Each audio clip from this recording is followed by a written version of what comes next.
we mentioned that there is a task group, a workforce, if you want, to put together a guidebook on solar shading as it relates to HVAC, heating, ventilating, and air conditioning. And just a few words about that. I like this quote because it says everything about the approach that we have developed in the 20th century about building.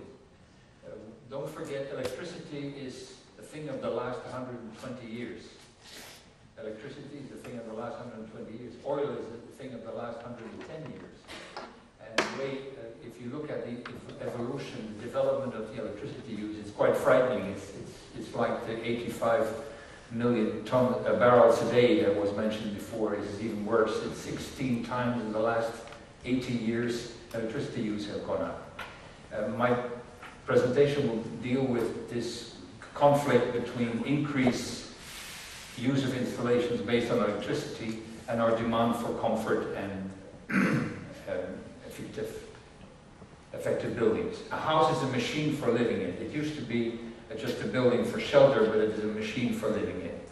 Now, if you compare us to the HVAC industry, I say we were first. We were there first. Before the machines and the pumps and the heating and the cooling was there, we were there first. This is a picture of the 18th century. You can see the solar shading affixed to the top. I owe this to Fabio, who has done a lot of research work on the history of solar shading.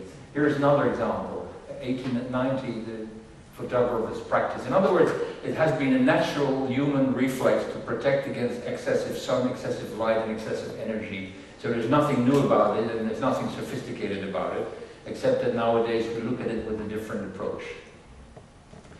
As I've said before, we have SO as a neutral body, broadening the perimeter of the market, taking into account renewable energy, thinking of job creation, becoming active in energy saving projects, and becoming part of the network of energy efficiency. Now, what has that to do with HVAC? Let's first look at who is REHVA. REHVA is a federation of 30 European heating, ventilating, and air conditioning trade association, who altogether have 100,000 plus engineers. They claim 110,000 people working in these companies, so it's quite a group. The mission is to develop and disseminate energy efficient and healthy technologies for mechanical building services. You will note that develop and disseminate energy efficiency, healthy and mechanical. Those are the key words. And energy efficiency, of course, brings solar shading in the picture, especially nowadays, which provoked a close cooperation with SO in a task force, and they came to us for the first time. As we've said before, but we keep hitting that hard on that nail. Buildings use 40% of primary energy and are responsible for 36% of carbon dioxide emissions. That is the EU figure. I read a brochure by Somfy this morning which said it was 40% of primary energy and 25% of the CO2, but that's a French picture. And the French, as you know, have a lot of nuclear energy, so there is a distinct relationship, of course, between CO2 and nuclear. And if they have a lot of nuclear, the CO2 content will go down with the same amount of energy use. We decided that the objective of the guidebook, as I've said before, to give designers state-of-the-art information on the possibilities, the integration, and how it affects the energy use of buildings. Energy efficiency, as we've heard from Wilhelm Hachtel, now really could be considered a moral duty. It is a societal problem. Installations are expected to bring comfort level. I heard an architect say, you know, we just put a building there and we ask the engineers to take care of the comfort. Put in air, put in ventilation, put in heating, put in cooling, but I don't care. My building envelope doesn't have to take care of that. Now that time is over.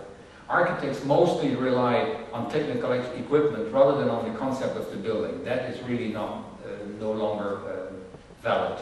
At the cost of massive energy consumption. Intuitive building, as it used to be before 1900, where the buildings were intuitively better constructed, is no longer common practice.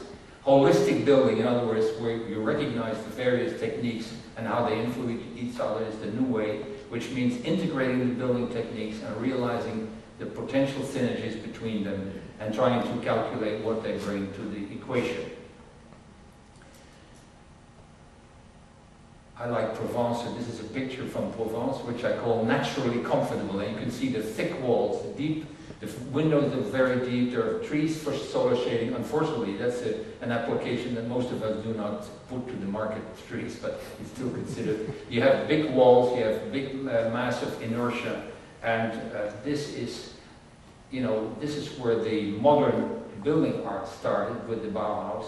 And I read a book which said, you know, the Bauhaus originally, you couldn't stay for more than 40 minutes and became extremely uncomfortable, because at that point in time, of course, we didn't have the same technical solutions that we have now. Naturally uncomfortable. Energy efficiency is top of political priority. We've seen that before, and just to repeat, to tell you how hot the issue is and how necessary it is for us to hook onto that little train and to bring our message. And as we've said before, not just new buildings. It's easy to, you know, elaborate legislation that provides rules for new buildings. But there is so much in the present building stock.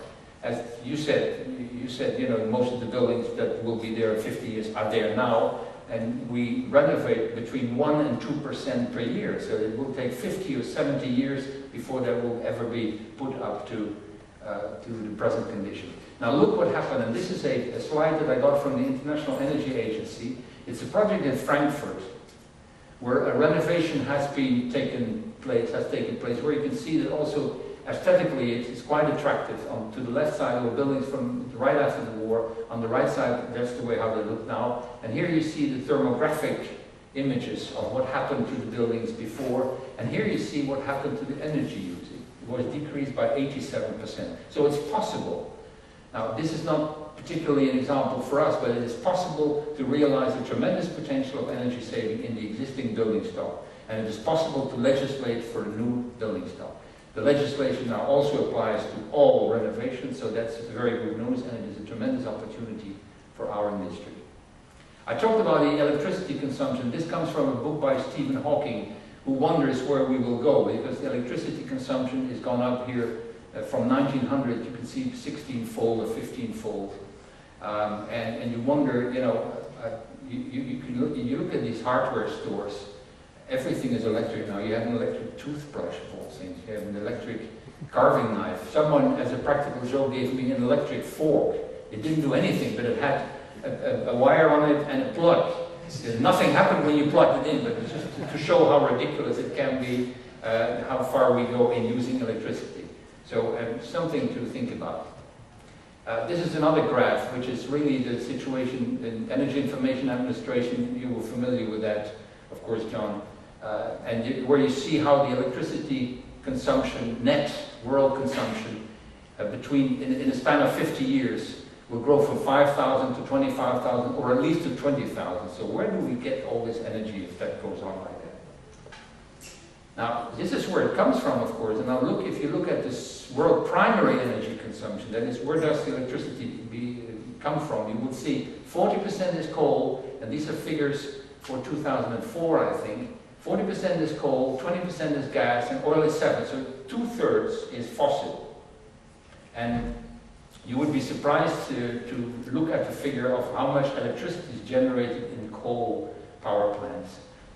That's why in the article I wrote for Solaria, there was a question about Poland. Poland is, of course, a member of the EU, but Poland gracefully opens new power plants based on coal, and as 94% of electricity in Poland is coal generated. So you wonder how they can subscribe to the 2020 deal if they open brand new coal-fired plants right now. But that's because it's cheap, I guess.